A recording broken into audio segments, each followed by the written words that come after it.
Go. Hello, one and all. I've been digging in the crypts of Super Monster City, unearthing things long forgotten, things that have not seen the light of day.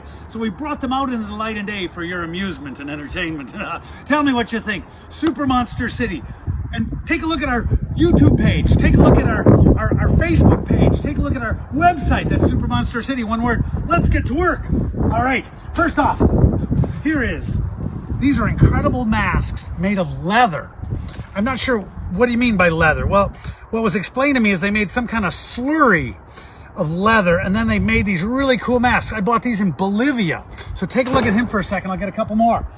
And I bought them all. Now, you got to imagine this is back in the early part of this century, and I bought all these guys, and then I had to mail them home.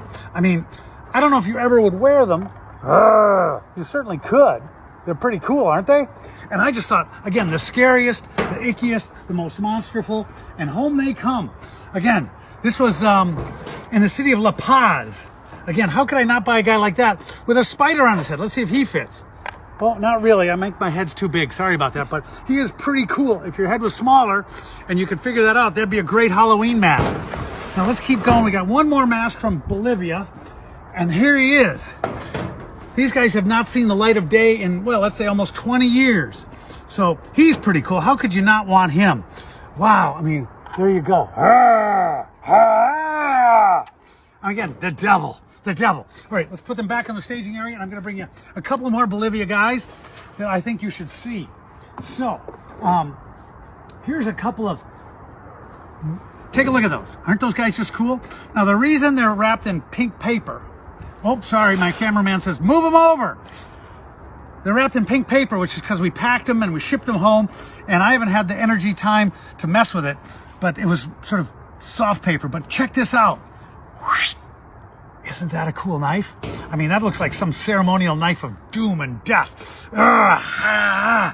Okay, well, let's take a look at this guy. He's got furry pants. He looks like kind of like a fawn. And again, he's got that cool knife.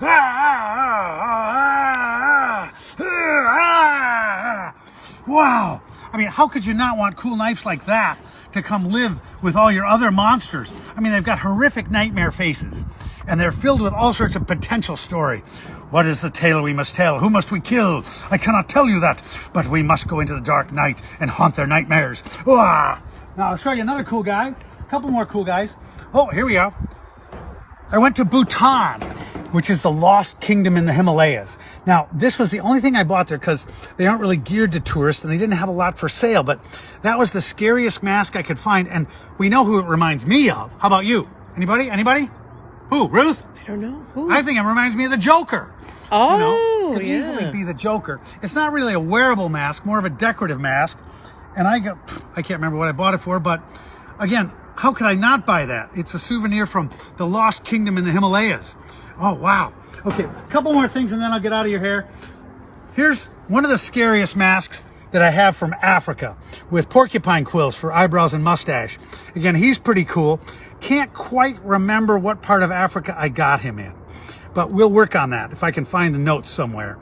The reason I'm putting these out for your incredible entertainment is because, oh, here's a heavy guy. Take a look at him as we transport him over here. This is from West Africa.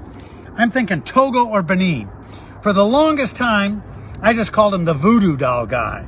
You know, he's got all these impaled nails all over him, and he looks like a voodoo doll, doesn't he? Anybody? Yeah.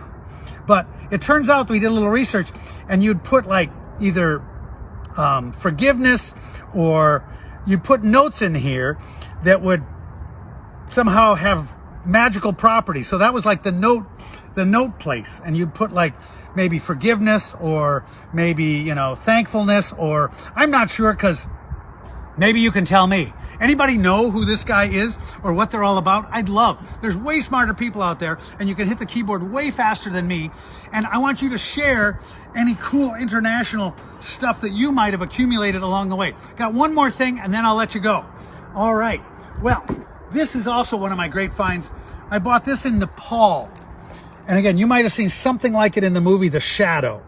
But it's a ceremonial dagger. This is, of course, like for tourists, but how could I not buy it? You know, a dagger like that.